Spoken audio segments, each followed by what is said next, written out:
Hi, I'm Jennifer Potter, Executive Director of Be Well Texas. Too many people are struggling alone these days, and alcohol and drug deaths are increasing. We started Be Well Texas to offer high-quality, science-based addiction treatment and recovery services anywhere, virtually or in person. In many cases, there is no cost for treatment or medications if you don't have insurance. Really. Welcome to Be Well Texas. We're glad you're here. Visit BeWellTexas.org.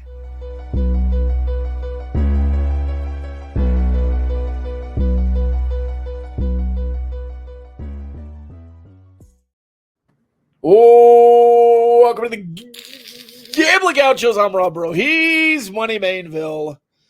We've got some things to discuss as it belongs to Texas Tech basketball. The Barnett, Howard, and Williams rundown looks like this. We had a UCF game. Tech sucked for a large portion. Not the whole game. We had a Utah game. Tech did not suck for a large portion. So we don't know what's going on, but we'll discuss what we think is going on. And then we'll do a mailbag. If you are watching on YouTube or listening on the Republic of Football, welcome in. If you want access to that mailbag feature at the end of the episode, as always, join Patreon. Patreon.com/GamblingGauchos. That will get you into the Discord and get you access to the second half of these episodes where you can frolic along with the rest of us. And as always, if you frolic too hard and you need some backup legally, you can call Barnett, Howard, and Williams. Barnett, Howard, and Williams based in Fort Worth. They do work all across the great state of Texas. Double Texas Tech graduates, the partners there.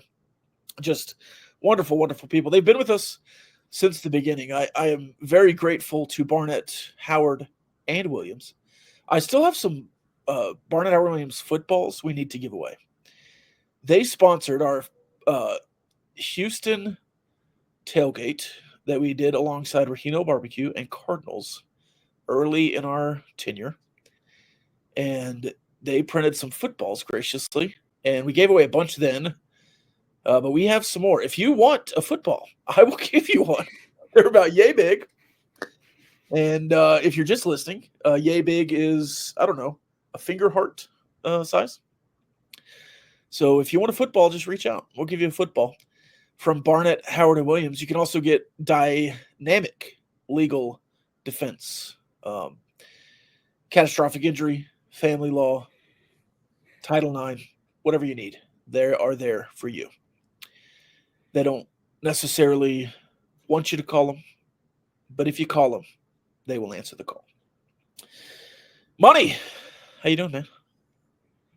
I'm cold, preparing for an Arctic blast here in the Metroplex. You know, seeing anywhere from 15 inches of snow projected later this week. So we'll see if that actually happens, but just trying to stay warm.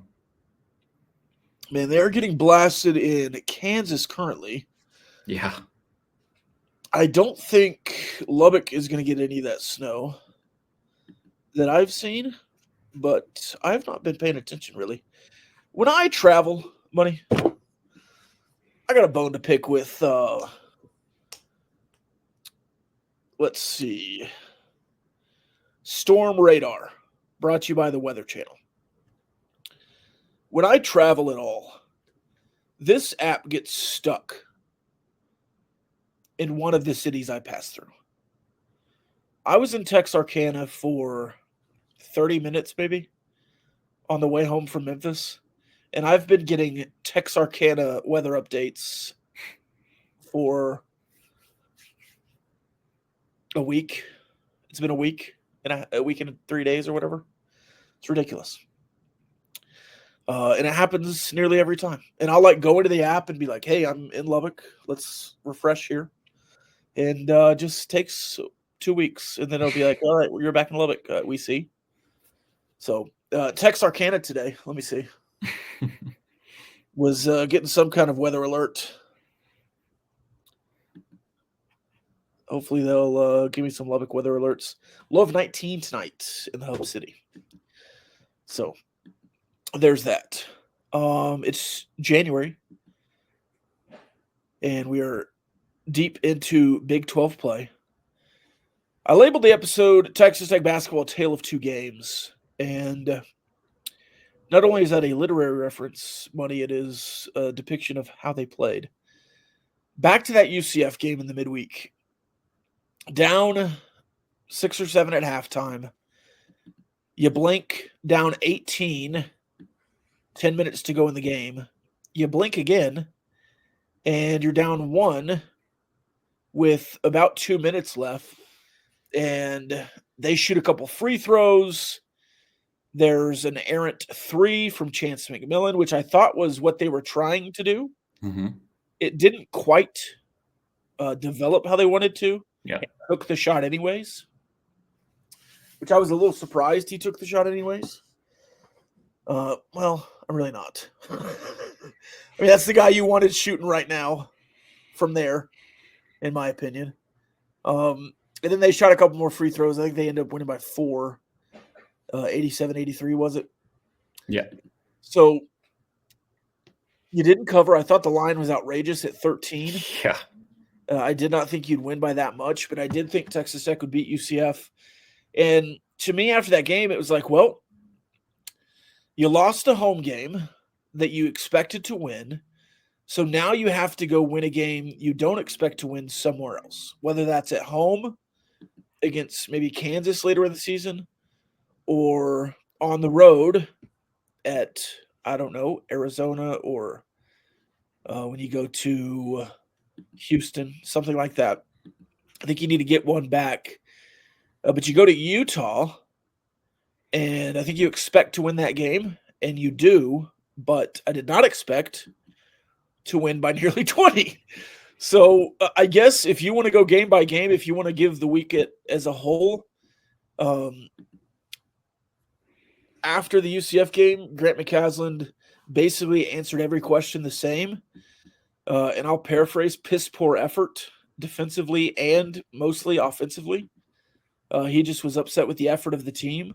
And I thought you played tougher against Utah. Now, I didn't think Utah was particularly tough. I thought UCF came in and played a really hard-nosed game. UCF, they might be good. Did you see the final for their game today? Did they get hammered? Kansas beat them 99-48. Okay, well, I don't know. I don't know, man. I'll let you take over then. Yeah. What a wild turn there. Yeah, I think Kansas outscored them in the paint 62-10. They just manhandled UCF. It was really bad. But yeah, that game in Lubbock was certainly a little bit different.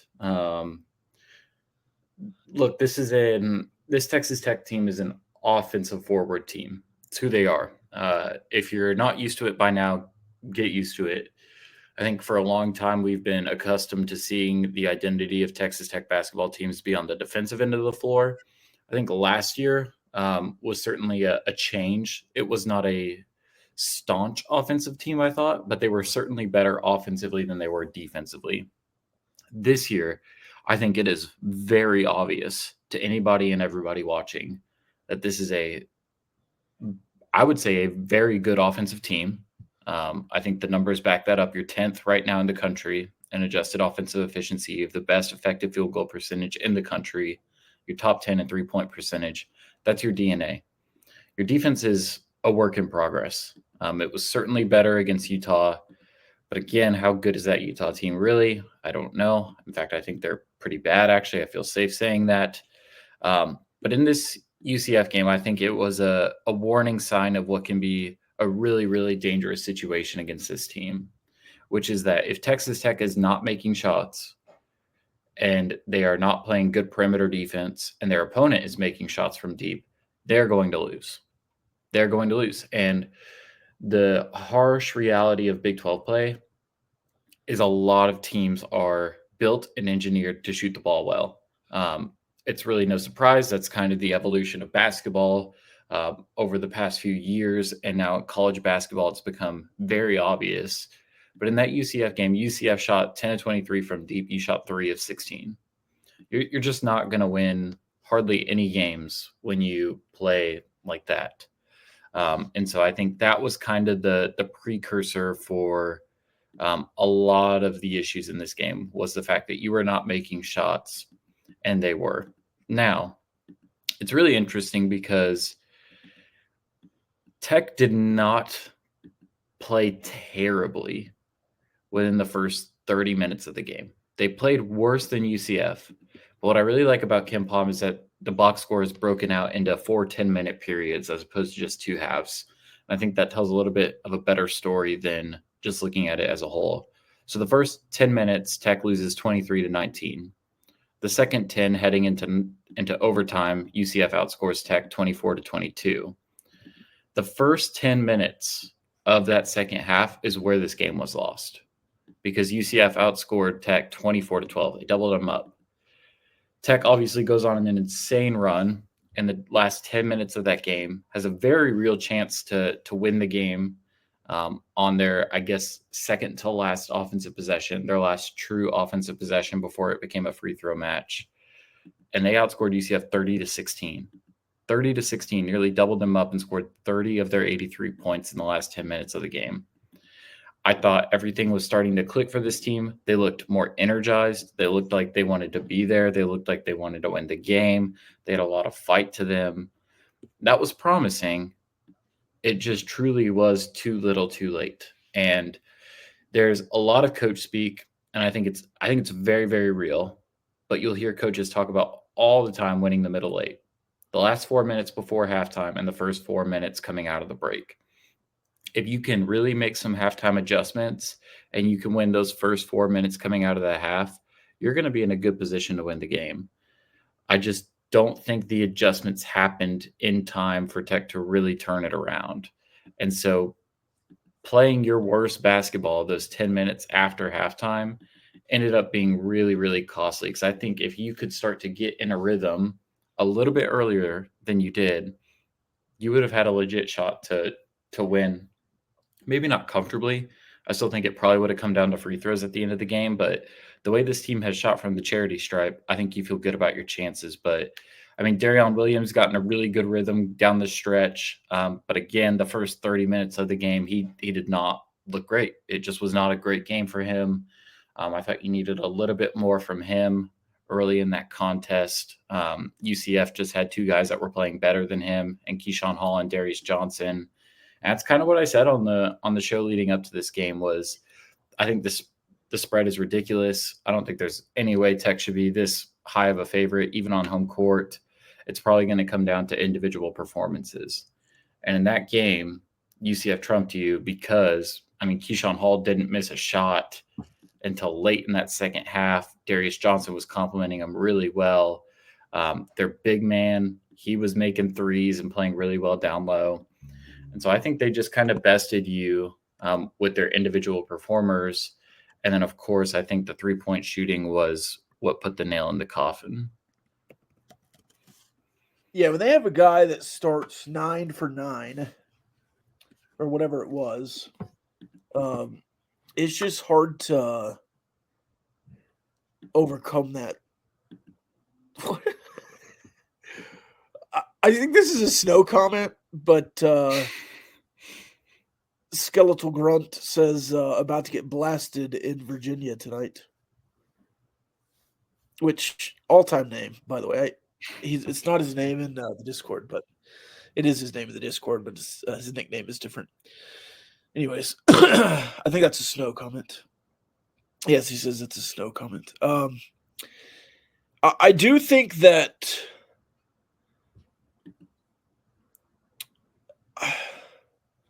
McCaslin's comments were absolutely warranted after the UCF game. And weeks ago, Lawrence Odiase went on his tirade about how the team was playing soft and kind of brushed it off at the time. But there is some finesse to this team. Mm-hmm. And we talk about it with the air raid all the time. If you're practicing the air raid, if you're practicing finesse, and your ones defensively are going against the air raid all the time, Your defense is not going to be tough when it comes to playing Kansas State or Oklahoma State. And I think that could be some of the problem with this team. I think offensively, you are running a finesse offense style. Even though you made 3 3-pointers and scored 84 points, Yeah. which is insane to me. If you told me Tech scored 84 against UCF, I would have said they definitely won, and they probably made 10 threes.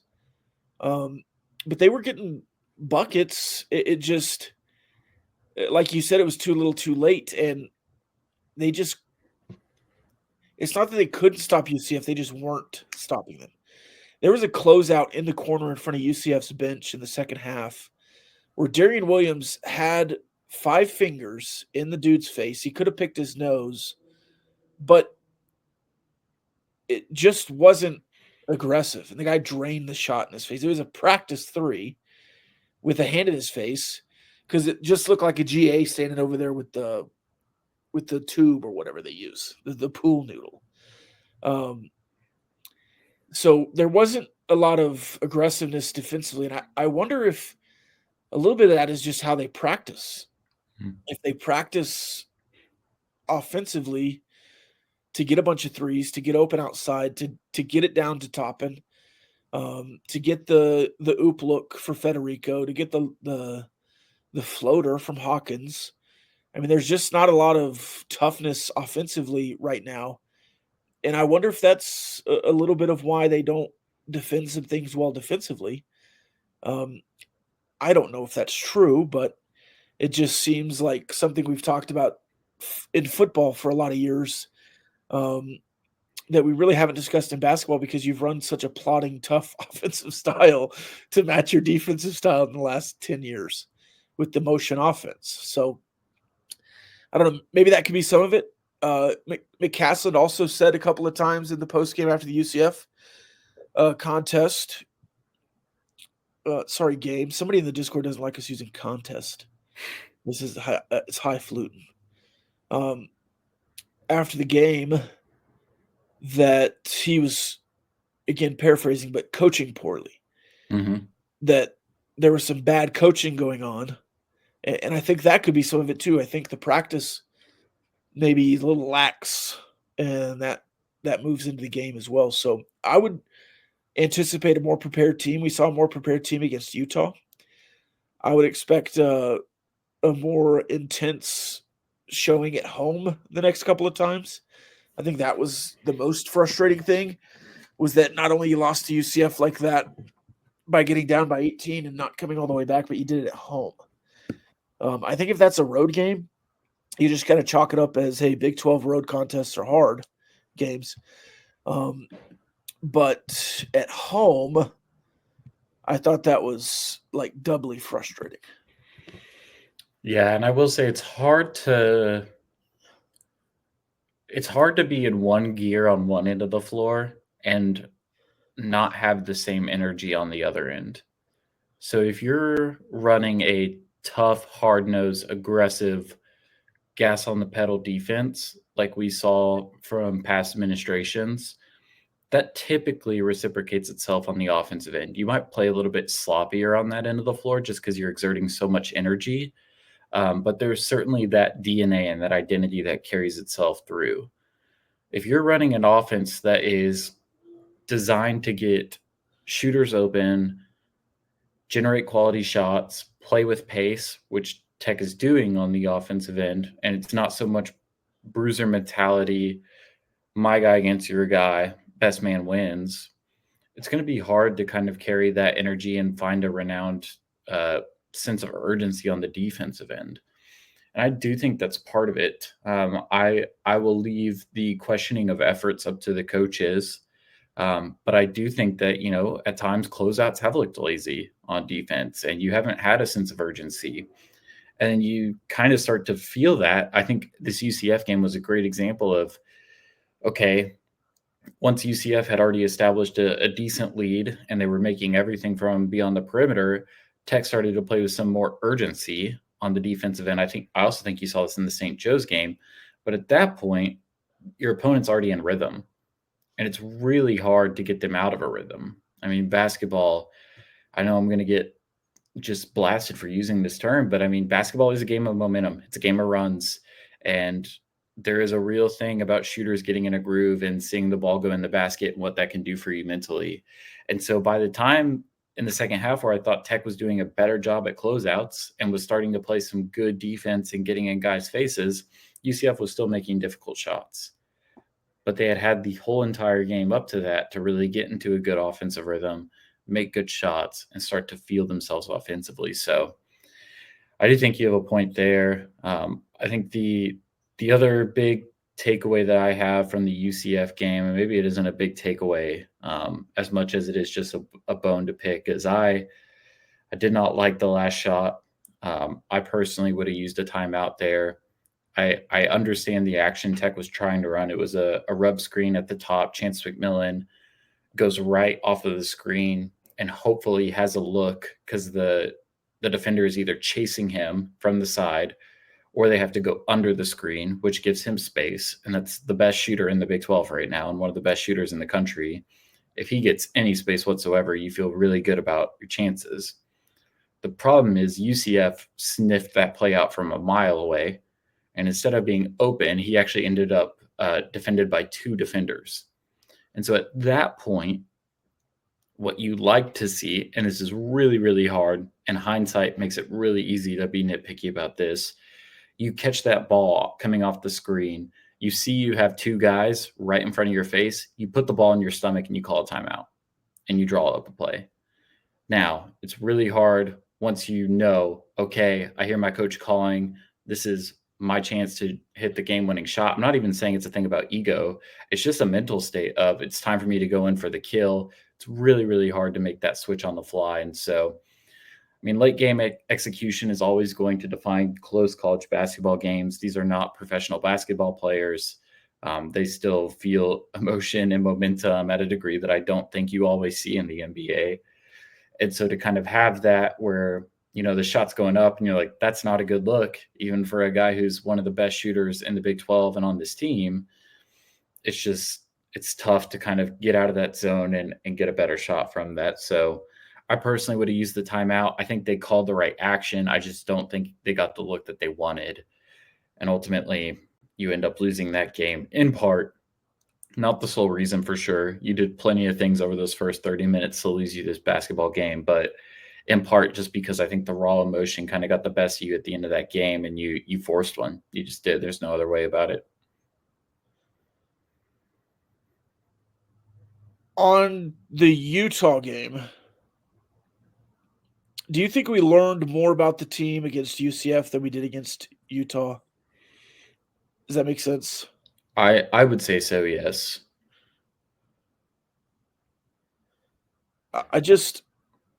Utah played so poorly. They're bad. And I think Tech was the reason. I think Tech did some things, obviously, that made Utah play poorly. And I thought Toppin looked really good again. He looked really good against UCF, especially in that second half down the stretch. Chance McMillan got back into a little bit of a rhythm. Darian Williams got back into a little bit of a rhythm. Christian Anderson. So I do think that you were doing things. Kerwin Walton. We haven't talked about him yet. I talked with Jeff Haxton about this week on a radio show. And he was really perplexed by Kerwin Walton. He obviously knows Kerwin personally, on trips with him in the building. And he commented that Kerwin Walton looked a whole lot more like year one Kerwin Walton. Uncomfortable. Maybe I'm putting words into Haxton's mouth, but uncomfortable outside the building. Uncomfortable, on trips and maybe not uncomfortable but like a loner a little bit. Eats by himself. isn't ingratiated as much on the team. And I feel like that translates to the court. I mean, it does not look like he feels comfortable on this team. And he's a starter, or at least has been. I don't know if he will be the whole year. I would assume he's not. But it just doesn't feel like right now he's earned even 7th or 8th minutes here on this team. Am I out of bounds there? I don't think so, and I think you're in a really difficult position with him because you have no wings outside of him. He is your only player who is built like a wing, and even considering that, he's not the true prototype that you would think to have in a wing. The typical prototype that you see a lot in the Big 12 is what you call a 3-and-D wing, a guy who can make shots and play good defense, and hopefully has something else in his offensive bag so that when he's not making shots or he's covered because the defense knows that's his game, that he can make an adjustment and contribute elsewhere. Kerwin Walton, I think, is a very, very, very good three-point shooter. I think the numbers back that up. I think his career numbers back that up. I mean, even this year, which has been a down year for him, no doubt, is shooting 42% from deep. That is much better than a lot of other guys can shoot it from behind the line. The problem with him is that he is a very one-dimensional player. He is not a great defender. He cannot put the ball on the floor and drive to the basket well. He is a catch-and-shoot player. And last year, when he was off to one of the craziest starts in advanced analytics tracking era, he was benefiting greatly from the defensive game plan being stop Pop Isaacs. That was the defensive game plan for everybody that played Texas Tech last year. Force Pop Isaacs to take bad shots because you know he will, and then survive on the offensive end, generate high-quality looks, get extra possessions. This year, there's just only so much food in the pot and so many people at the table that have to eat. And I think when you start looking at this roster and you go down name by name and you think about, okay, we want to get Chance McMillan shots. We want to get Darion Williams shots. We want to get JT Toppin shots. We want to get Christian Anderson shots. We got to get Elijah Hawkins shots. All of those guys can do something else other than just catching the ball and shooting it.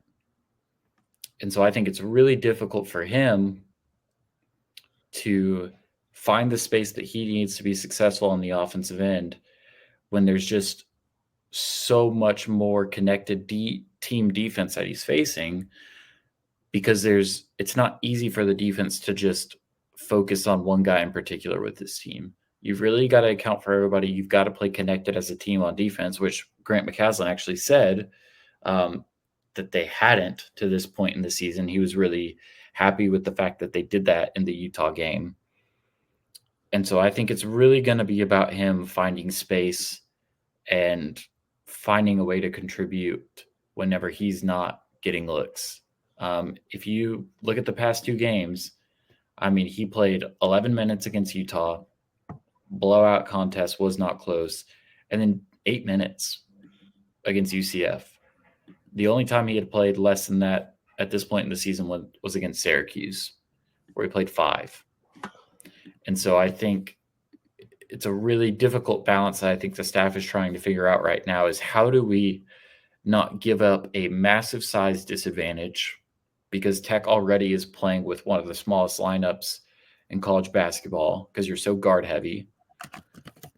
But how do we still get this guy involved to a degree where he's just not out there doing cardio?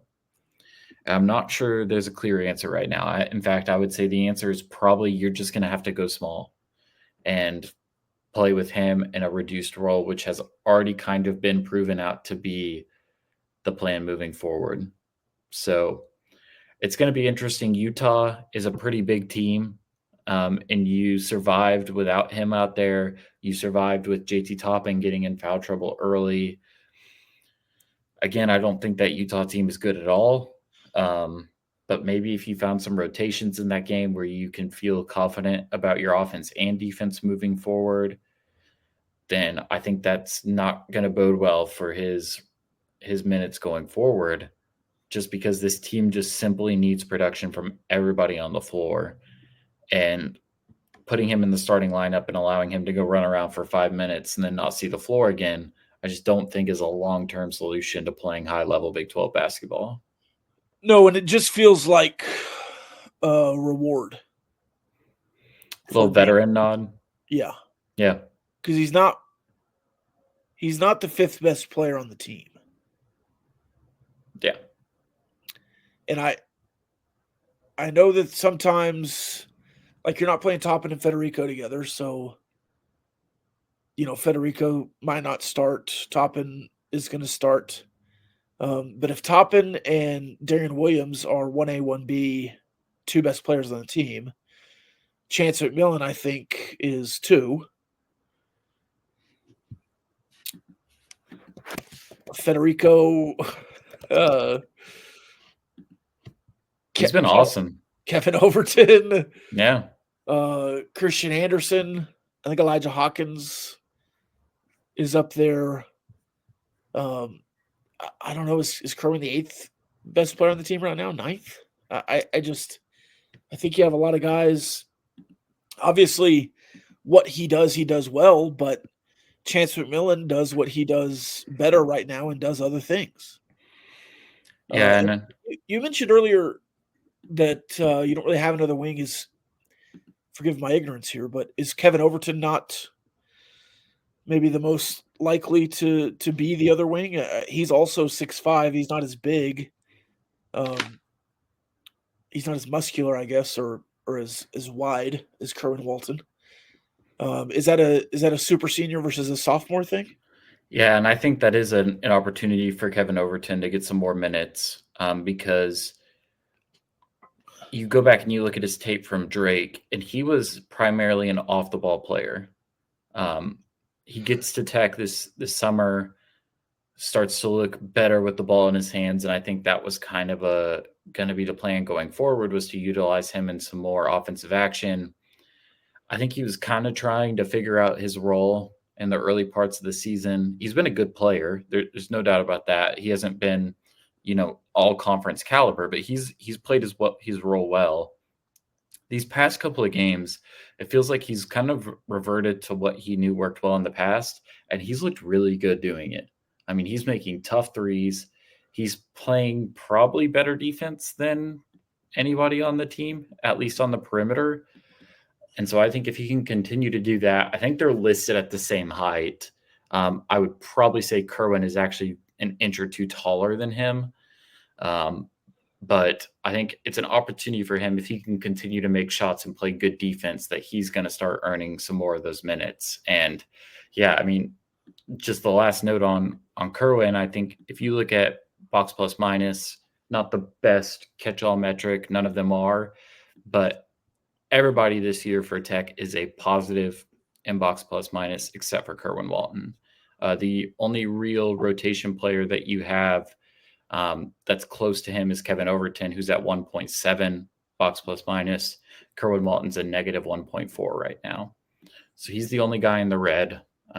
It's not by a lot. And again, there's a bunch of nuances that I don't want to get into about BPM, but I think that certainly backs up what has been the experience so far, in that he just kind of sticks out when he's on the floor, and it has not been in a good way so far this year. Who starts more conference games, Kerwin, Overton, or Christian Anderson? I would lean Overton right now. Yeah.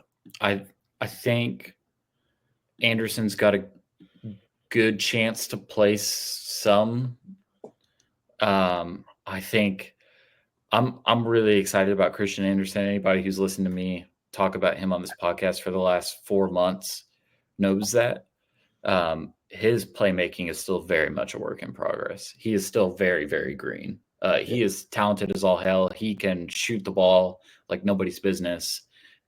Him with the ball in his hands right now is very much a work in progress, A little wild. which can be expected. I mean, he's a true freshman. He's a shooter. That's what he does. But yeah, he looks uncomfortable trying to run an offense, and this team really needs that to unlock it all. And so a much, much better performance from Elijah Hawkins against Utah. Kind of surprised at the way that they tried to get him in a rhythm. I think he shot 4 3-pointers in the first 5 minutes of the Utah game. But I mean, just try something to try and get that guy in a rhythm. I mean, this is the active NCAA assist leader that's playing for your team, and he has not really looked like it for most of this year. Much, much better performance against Utah, played a lot cleaner, played aggressively on the offensive end, but I think it truly benefited his performance in the long run. So I think Hawkins might have earned a little bit of an edge just based on that one performance that will, I think, cool off the Christian Anderson heat for a while. But again, I think if Overton can continue to play in this role well, then he's gonna absorb those minutes. All right, up next for Texas Tech, you have BYU. You'll stay in Utah. The team has stayed there this week. BYU.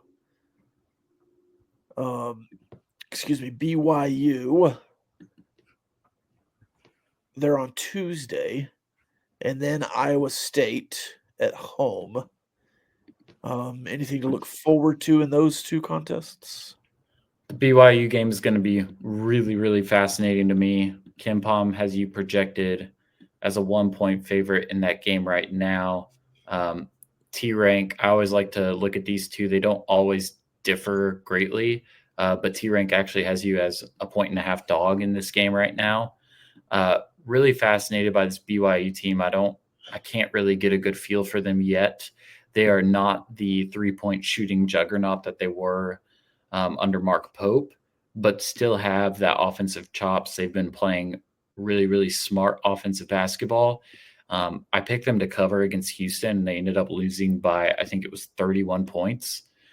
Houston is just doing Houston things defensively, but I think that's if that's one of the two Big 12 games that you're going to watch the tape on this week, you're going to have a really good blueprint of how to give this team some headaches. And the way you're going to do it is by playing tough, hard-nosed defense. I don't think you want to get in a shootout with this BYU team, even though on paper you are the better offensive team right now. I think you really want to make another statement on the defensive end in this game and play some really, really hard-nosed defense. The Iowa State game, look, man, coming into the season, I thought Iowa State was the best team in the Big 12. They have lived up to that expectation so far this year. Just absolutely crushed Baylor in Hilton this past weekend. Baylor was a little shorthanded, didn't have their two best bench players, but they just suffocated them. And that is a dynamic and dangerous offensive team, even down a couple of guys off their bench.